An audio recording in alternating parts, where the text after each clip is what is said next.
వాళ్ళు ఏదో టూర్ పోయినరు అనే దాన్ని ఇది అండి. ఇప్పుడు ఆల్రెడీ మొయినాబాద్ ఫామ్ హౌస్ లో ఉంటే తిరగడము, తాగడము, డ్రగ్స్ తీసుకోవడం, లేకపోతే సిగరెట్లు తాగడము, మత్తు పదార్థాలు వాడడం అనేది సార్ సిగరెట్ వేరు, డ్రగ్స్ వేరు సార్. సార్ డ్రగ్స్ అనే గమనించాలి సార్. డ్రగ్స్ అనే మాట మీరు డ్రగ్స్ అనే మాట మీ దగ్గర ఎవిడెన్స్ ఉందా?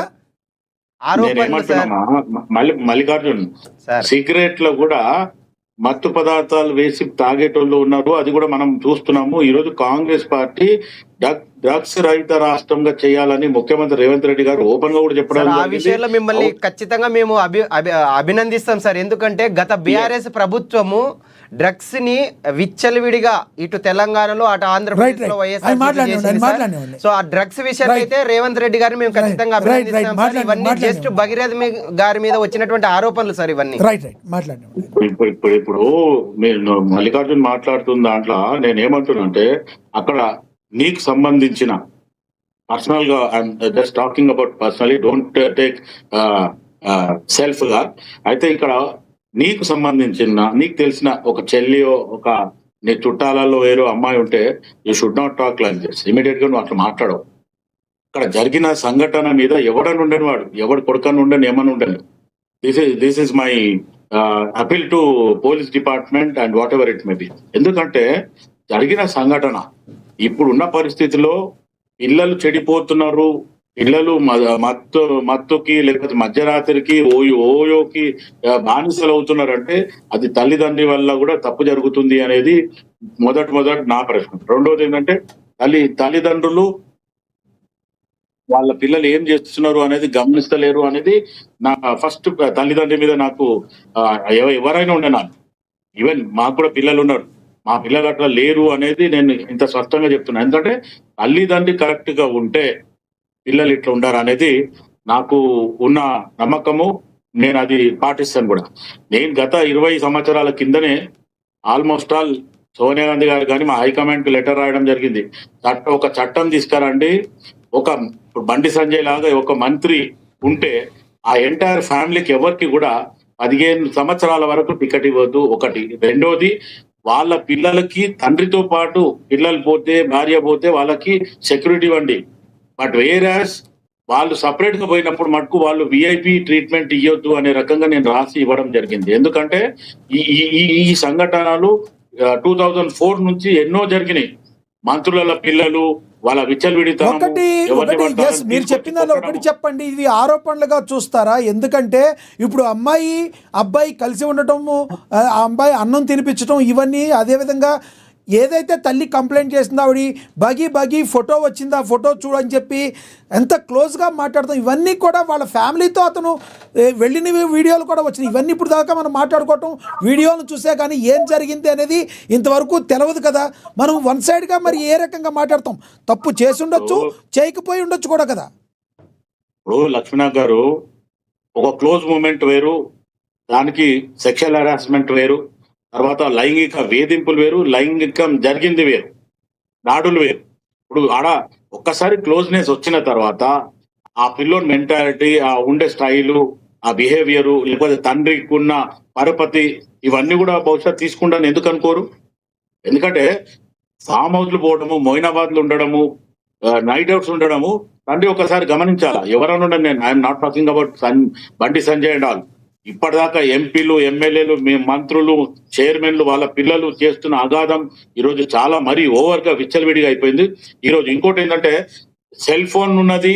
ఆ సెల్ ఫోన్ ఉంది అంటే సెల్ ఫోన్ మంచితనానికి వాడుంటే సెల్ ఫోన్ ని మొత్తానికి విచ్చలవిడి కూతుల స్వర్గం అనే రకంగా సెల్ ఫోన్ ని వాడడం జరుగుతుంది.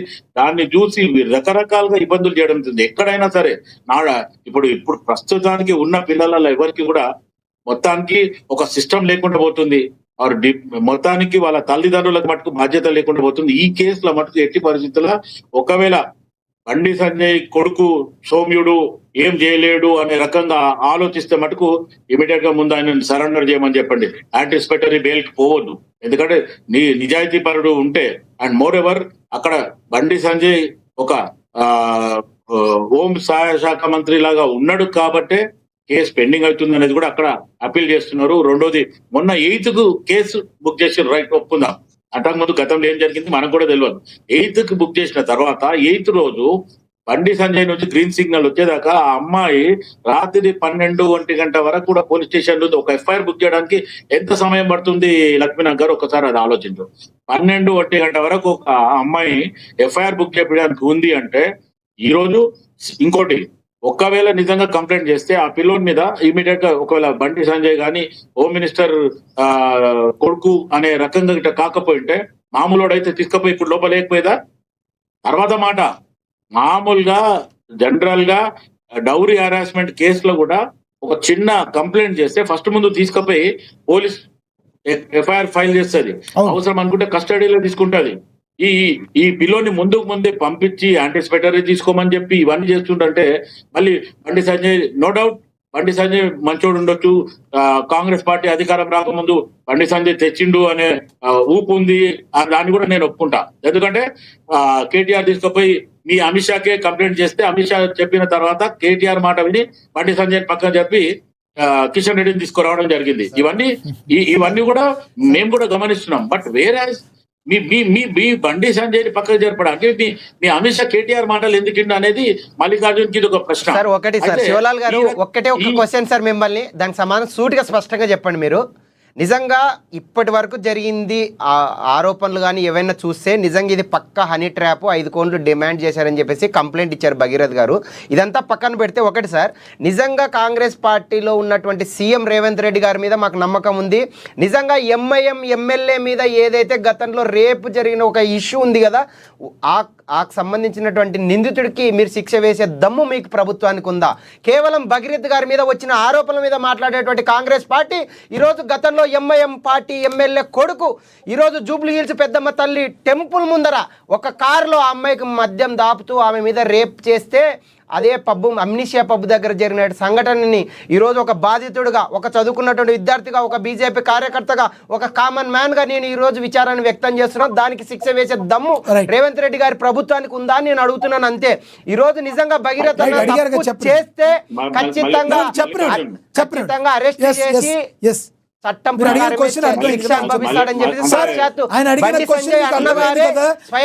ఆరోపణలు వస్తేనే కాంగ్రెస్ పార్టీ వాళ్ళు ఇన్ని మాటలు మాట్లాడుతున్నారు. జరిగిన దాని కేవలం BRS party Congress party Telangana అడిగారు కదా, ఆయన చెప్పనివ్వండి. చెప్పండి చెప్పండి. ఇప్పుడు నేనేమంటున్నా, ఇప్పుడు నువ్వు అనేది ఏంది? ఎంఐఎం నాయకుని అబ్బాయిని మద్యం తాగిపించిండు, లోపలేస్తే మా బండి సంజయ్ కొడుకుని ఏమంటున్నావు? నేను అలా అనలేదు సార్, మీరు బాగా స్పష్టంగా ఉండండి. ఆల్రెడీ ఒక అమ్మాయిని రేపు చేసినటువంటి వ్యక్తి మీద చర్యలు ఇప్పటికి కూడా తీసుకోలేదని చెప్పాను అంతే. బండి సంజయ్ కుమారుని సబ్జెక్టు, బండి సంజయ్ కుమారుని గురించి మాట్లాడు. నువ్వు ఎడ్యుకేటెడ్ బీజేపీ లీడర్ అంటే రేపు ఎంఐఎం కొడుకు మీద నువ్వు స్పెషల్ గా బీజేపీ పార్టీని మాత్రమే మీరు దుష్ప్రచారం చేస్తారు, బీజేపీ పార్టీ నాయకులనే టార్గెట్ చేస్తారు. ఎంఐఎం ని గానీ లేదంటే బీఆర్ఎస్ పార్టీని గానీ ఎవరు అన్యాయాలు చేసినా వాటి గురించి మీరు బాధ్యత గల ఒక పౌరునిగా గానీ బాధ్యత గల అధికార కాంగ్రెస్ పార్టీ వ్యక్తిగా మీరు వాటి మీద చర్యలు తీసుకోరా సార్? అదొకటి స్పష్టంగా చెప్పండి. నేను మల్లికార్జున్, నేను ఇప్పుడు మనం ఈ రోజు జరుగుతున్న డిబేట్ బండి సంజయ్ కొడుకు సబ్జెక్ట్ జరుగుతుంది. నువ్వు పొలిటికల్ లీడర్ లాగా ఈ సబ్జెక్ట్ మాట్లాడతావా, లేకపోతే ఇప్పటి వరకు జరిగిన కేసులు అన్ని గురించి మాట్లాడతావా? మీరు చాలా మేధావి. నేను మీకు ఒక్కటే స్పష్టంగా ఒకటే అడుగుతున్నాను సార్, మీరు చాలా సీనియర్ నాయకులు కాంగ్రెస్ పార్టీలో. ఈరోజు ఇది పొలిటికల్ టర్న్ తీసుకుంది. ఎందుకంటే బండి సంజయ్ అన్నని ఎదుర్కొనే దమ్ము లేక కొంతమంది వ్యక్తులు రాజకీయ పార్టీలకు అతీతంగా ఈరోజు ఏకమయ్యారు. ఈరోజు నెక్స్ట్ టార్గెట్ వెస్ట్ బెంగాల్ తర్వాత ఈరోజు నెక్స్ట్ టార్గెట్ తెలంగాణ పార్టీలో భారతీయ జనతా పార్టీ ఇద్దరే, ఒకటి కిషన్ రెడ్డి గారు, బండి సంజయ్ గారు. సో వీళ్ళని ఎదుర్కోవాలంటే ఏం చేయాలి? వీళ్ళు ఎక్కడెక్కడ అవకాశం కోసం ఎదుర్కొన్నటువంటి వ్యక్తులందరూ ఏకమయ్యారు సార్. అంతే సార్, అమ్మాయి ముసుగులో బండి సంజయ్ అన్నని టార్గెట్ చేస్తున్నారు సార్, స్పష్టంగా ఇది తెలుస్తుంది సార్. మల్లికార్జున్, నువ్వు స్టూడియోలో ఉన్నావు, ఎందుకంటే నీ వాయిస్ ఎక్కువ వస్తుంది, మా వాయిస్ అలా ఏం లేదు సార్. నేను ఎందుకు చెప్తున్నా అంటే, నువ్వు పార్టీ పరంగా మాట్లాడతావా, వెస్ట్ బెంగాల్, ఉత్తరప్రదేశ్, లేకపోతే మణిపూర్, తమిళనాడు అని మాట్లాడదాం, దానికి కూడా నేను మాట్లాడతా, అది వేరు. ఇప్పుడు ఇక్కడ జరుగుతున్న టాపిక్ ఏంది, బండి సంజయ్ కుమారుని మీద జరుగుతున్నదా ఏదైతే దాడి ఆయన చేసిండో దాని మీద కేసు. ఒకవేళ నిజంగా కూడా మల్లికార్జున్ గాని బండి సంజయ్ గాని ఈరోజు నీ కొడుకు సౌమ్యుడు, చాలా క్లియరు, చాలా మంచోడు అనే నీకు ఆలోచన ఉంటే ఇప్పుడు యాంకర్ లక్ష్మీనాథ్ గారు చెప్పినట్టు నువ్వు ముందు ప్రొడ్యూస్ చేయి.